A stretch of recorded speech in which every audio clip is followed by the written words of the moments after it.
अस्सलाम वालेकुम जी स्टूडेंट्स। आज हम लेक्चर को कंटिन्यू कर रहे हैं फिर दोबारा। जो हमने अल्डीहाइड पर हमने छोड़ दिया था टॉपिक, ठीक है। अब वहीं से कंटिन्यू करते हैं कार्बोक्सिलिक एसिड। तो मैंने इसको वीडियो को दो हिस्सों में डिवाइड इसलिए किया कि आपको आसानी हो जाए समझने में। तो अल्डीहाइड हम कवर कर चुके हैं, तो आज हम इसको स्टार्ट करते हैं कार्बोक्सिलिक एसिड, जिसको हम लोग कार्बोक्सिलिक एसिड भी कहते हैं। तो कार्बोक्सिलिक एसिड के लिए अच्छा, कार्बोक्सिलिक एसिड को स्टार्ट करने से पहले आपको एक चीज समझाऊं। देखें, फंक्शनल ग्रुप हमने सबसे पहले कौन सा सीखा था? अल्कोहल, ठीक है। देखें, अल्कोहल हमने पढ़ा ROH, the general formula of alcohol means carbon के साथ अगर OH अटैच है तो हमने पढ़ा था अल्कोहल है। अगर हम अल्कोहल में से H हटा दें, H को रिप्लेस करें, देखें गेम देखें कितना जबरदस्त है। H को रिप्लेस करें और कार्बन को ले आए, H की जगह अगर कार्बन ले आए तो वो फंक्शनल ग्रुप हमारा कौन सा था? ईथर। अगर हम यहां पर R की जगह, R दोनों R रहने दें, इस ऑक्सीजन में मजीद कार्बन ऐड कर दें, R कार्बन की एडिशन कर दें, O अपनी जगह रहे, तो ये बन जाता है कीटोन। अगर हम यहां पर कार्बोनाइल को अपनी जगह रहने दें और इस R की जगह पर, कार्बन की जगह पर हम हाइड्रोजन ले आए। देखें, पहले हमने हाइड्रोजन जो है, एक तरह का गेम चल रहा है, हाइड्रोजन को रिप्लेस किया, कार्बन लेकर आए तो ईथर हो गया। फिर हमने दरमियान में कार्बन ऐड किया, फिर जहां पर हमने कार्बन ऐड किया था उस कार्बन को वापस रिप्लेस करके H लेकर आ जाएंगे, तो ये बन जाएगा यस अल्डिहाइड।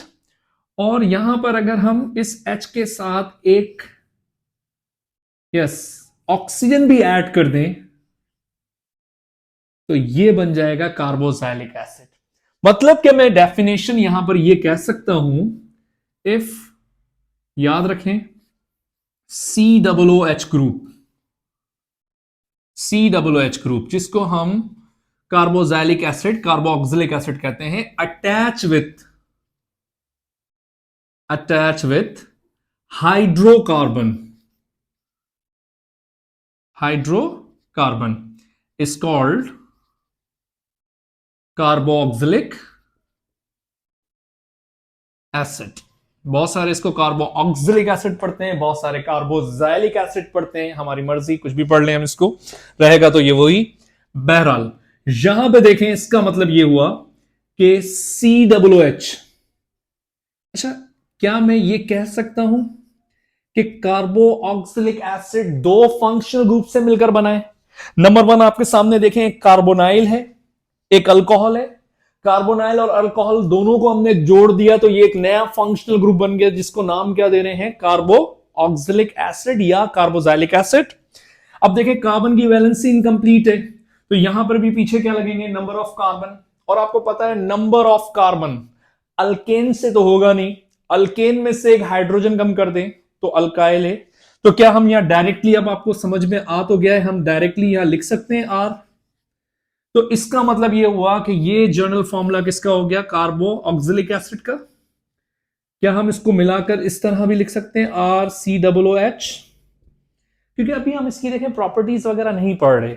जब हम ये टॉपिक पढ़ेंगे, जब इसके रिएक्शंस करेंगे, तो मैं आपके इसकी बड़ी थ्योरीज भी बताऊंगा, आपको इसके शॉर्टकट्स भी बताऊंगा कि भाई एमसीक्यूज करने के लिए हमें कैसे पता चलेगा कौन सा कार्बोक्सिलिक एसिड मोर एसिडिक है या मोर सॉल्युबल है या मोर रिएक्टिव है। ये सारी बातें हम बाद में पढ़ेंगे, अभी जस्ट हम नेमिंग कर रहे हैं, हम नेम्स को समझ रहे हैं। जब टॉपिक आएगा तो हम इसको वहां पर डिस्कस कर लेंगे, इसका कोई इतना बड़ा मसला नहीं, ठीक है। तो क्या हम इसको एमसीक्यूज वे में इस तरह भी लिख सकते हैं, आर CO2H? हाँ, ऐसे भी लिखा जा सकता है। बहरहाल इसको लिखने के तीन वे मैंने आपको बता दिए। नंबर टू, इसका जर्नल फॉर्मूला क्या है? अब यहां पर बात आ जाती है, जर्नल फॉर्मूला क्या है? जर्नल फॉर्मूला कार्बोक्सिलिक एसिड का हम लिखेंगे CnH2n+1। +1 क्यों लिखा? क्योंकि आर लगा हुआ है। आर हमारे सामने एक बात सामने आ गई है यहां पर। आर मींस अल्काइल, और अल्काइल की अगर हम बात कर रहे हैं, याद रख लें, अल्काइल की बात कर रहे हैं तो अल्काइल किसको कहते हैं? अल्केन में से एक हाइड्रोजन कम कर दें। अगर अल्केन में से एक हाइड्रोजन कम करेंगे तो वो फॉर्मूला बनेगा अल्काइल का। तो अल्काइल के फॉर्मूले में हमने ऐड करना है COOH। तो ये कंप्लीट फॉर्मूला हो गया कार्बोक्सिलिक एसिड का, याद रखिएगा। ठीक है। अच्छा देखें, फिर वही वाली बात, इसमें भी वही सेम कंडीशन है। मैंने लास्ट लेक्चर में आपसे कहा था फॉर्म एसिड, याद रखें, फॉर्म एसिड, प्रोपियोन, ब्यूटायर, वेलर, ये नाम यूज होते हैं कहां पर? यस, अल्डिहाइड में। ये नाम यूज होते हैं कहां पर? कार्बोक्सिलिक एसिड में भी। फॉर एग्जाम्पल, अगर हमारे सामने आ जाता है स्ट्रक्चर, देखें इधर, अगर हमसे कहा जाए ये हमारे सामने स्ट्रक्चर है CH3 एंड COOH। अच्छा देखें, ऐसा चांस बहुत कम होता है कि स्ट्रक्चर दिया हो और आपसे कॉमन नेम पूछा जाए, ऐसा होता ही नहीं है। मोस्टली एमसीक्यूज में या बोर्ड एग्जाम में हमारे पास आयोपिक नेम पूछे जाते हैं, कॉमन नेम नहीं दिए जाते। फिर भी हम सीख लेते हैं, वरना ज्यादातर कॉमन नेम हमें कहां कब दिए जाते हैं? कि नेम गिवन हो और उसका स्ट्रक्चर ड्रॉ करना हो, या नेम गिवन हो तो हमने करना क्या हो? उसका आयोपिक नेम बताना हो। ठीक है, हम फिर भी कर लेते हैं, कोई मसला नहीं, एक एग्जाम्पल कर लेते हैं। देखें, 2 कार्बन के लिए वर्ड क्या यूज होगा? 2 कार्बन के लिए याद रख लें, लास्ट लेक्चर में मैंने आपसे कहा था, एक गिनती याद कर लें, फॉर्म, एसिड, प्रोपियोन, ब्यूटायर, वेलर। ये गिनती कहां पर अप्लाई होगी? फॉर्मल कहां पर अप्लाई होगी? अल्डिहाइड, कार्बोक्सिलिक एसिड और ईस्टर में। और कहां पे यूज होगी? सिर्फ कॉमन नेम में। तो गिनती के मुताबिक 2 कार्बन को क्या पढ़ेंगे? एसिड। अच्छा, एसिड के बाद ये पूरा एक बहुत बड़ा नाम है, carboxylic acid. Acid, carboxylic acid, ये बहुत ही बड़ा एक नाम बन जाता है इसको रिड्यूस करने के लिए, क्योंकि आपको पता है एसिड जो है वहां फंक्शनल ग्रुप में किसके लिए यूज हो रहा है? कार्बोक्सिलिक एसिड के लिए। तो यहां पर उन्होंने किया क्या कि इस पूरे नाम को शॉर्ट करने के लिए ये जो कार्बोऑक्सिल का वर्ड जो है वो रिप्लेस किया गया, और उसकी जगह पर यहां पर वर्ड जो चॉइस किया गया आईसी एसिड। मतलब कॉमन नेम में कार्बोक्सिलिक एसिड को पढ़ा जाता है आईसी एसिड। याद कर लें, कॉमन नेम में कार्बोक्सिलिक एसिड के लिए वर्ड यूज होता है आईसी एसिड।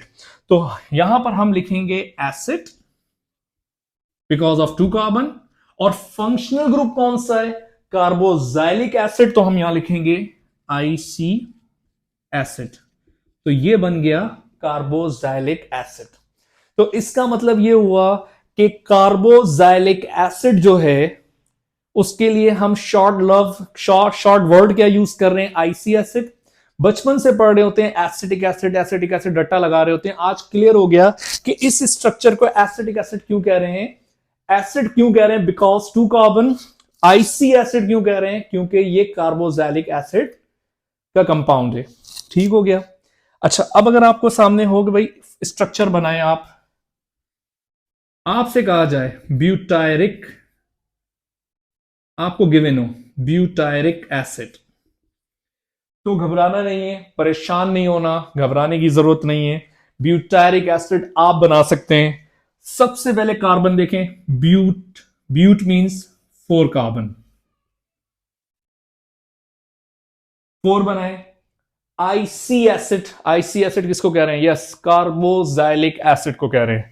ठीक है, तो आईसी एसिड के लिए आप अलग से COOH नहीं लगाएंगे। अगर आपने COOH अलग से लगाया तो मतलब यह हुआ कि आपने यहां पर कार्बन कितने कर दिए? 5 कार्बन नहीं करने, कार्बन कितने रखने? 4। उसी में ऐड करना है COOH, तो हम यहां पर COOH लिख देंगे कॉर्नर में। अच्छा, आपकी मर्जी है COOH मिलाकर लिखें या स्ट्रक्चर बना के लिखें, वो आपकी चॉइस है। ठीक है, अब लास्ट में इसको बैलेंस कर दें, रिक्वायर्ड 3, 2 एंड 2। ये हो गया स्ट्रक्चर। एक और बनाते हैं। अगर आपसे कहा जाए भाई स्ट्रक्चर बनाए फॉर्मिक एसिड, तो अब आपको समझ में आ गई होगी बात, आपको याद करने की जरूरत नहीं है। फॉर्म किसको कह रहे हैं? Single carbon. अच्छा, अब हम स्ट्रक्चर बना के लिखें, आपकी मर्जी है। Form means single carbon IC acid carboxylic acid, तो इसी में सी तो है, डबल ओ एच ऐड कर दें, एक ऑक्सीजन यहां ऐड किया, एक यहां, तो सी डबल ओ एच। क्या एक कार्बन हम और लगाएंगे? नहीं। अगर हमने एक कार्बन और मजीद इसमें ऐड किया तो ये गलत हो जाएगा, तो यहां बैलेंस करने के लिए हम इसको लगा देंगे एच। क्लियर हो गई बात? ये तो बहुत ही सिंपल है। अब इसके बाद अगर हमें कुछ और स्ट्रक्चर गिवन हो, जैसे कि अल्फा बीटा गामा, इस तरह के स्ट्रक्चर गिवन हो, तो उनको कैसे सॉल्व करेंगे देखें इसको। तो हम बात कर रहे थे यहां पर, अगर हमें कहा जाता है कि भाई आप स्ट्रक्चर ड्रॉ करें, अभी मैंने आपको लास्ट लेक्चर में पढ़ाया भी था, अल्फा मिथाइल प्रोपियोनिक एसिड, तो कैसे बनाएंगे? सबसे पहले प्रोप मींस 3 कार्बन लिखें, और आईसी एसिड, आईसी एसिड किसको कह रहे हैं याद रखिएगा, आईसी एसिड कार्बोक्सिलिक एसिड को। तो हम यहां पे सबसे पहले सी डब्ल्यू एच लगा देंगे, और हमने पढ़ा भी है, फिर से रिपीट कर रहा हूं, फंक्शनल ग्रुप के साथ वाला कार्बन क्या कहलाएगा? Alpha carbon. तो हम इसको नाम देंगे अल्फा कार्बन का।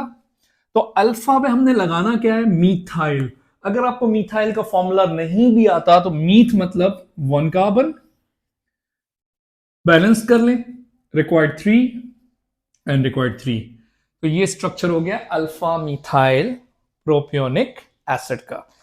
अच्छा, इसी तरह से अगर हमारे सामने आ जाता है alpha ethyl and beta beta dimethyl और ब्यूटायरिक एसिड या वैलेरिक एसिड, जो भी आ जाए आपके सामने, तो ये बहुत ही आसान है। इस तरह के स्ट्रक्चर बनाने के लिए सबसे पहले आपने करना क्या है? नंबर ऑफ कार्बन लिखने। ब्यूट मींस 4 कार्बन, तो 4 कार्बन ड्रॉ करेंगे यहां पर, 1 2 3 4। उसके बाद फंक्शनल ग्रुप लगाएंगे, क्योंकि जिस कॉर्नर पर आप फंक्शनल ग्रुप लगाएंगे उसके साथ वाला कार्बन अल्फा होगा। तो सबसे पहले क्या करना है? फंक्शनल ग्रुप लगाएं, मिलाकर लिखें सी डब्ल्यू एच, या इसको स्ट्रक्चर फॉर्म में लिखें, या आपकी मर्जी है, सी डब्ल्यू एच। अब इस फंक्शनल ग्रुप के साथ वाला कार्बन ये अल्फा है, ये बीटा है, ठीक है। हमें अल्फा और बीटा तक ही कहा गया है, आगे नहीं कहा गया तो हम नहीं लिखते, लिखना चाहें तो गामा भी लिख दें। अब फंक्शनल ग्रुप के साथ वाले कार्बन पे हमने लगाना है अल्फा इथाइल। अगर इथाइल का फॉर्मूला आता है तो ठीक है, नहीं तो ईथ मींस 2 कार्बन, हमने 2 कार्बन लगाए यहां पर, 1 एंड 2।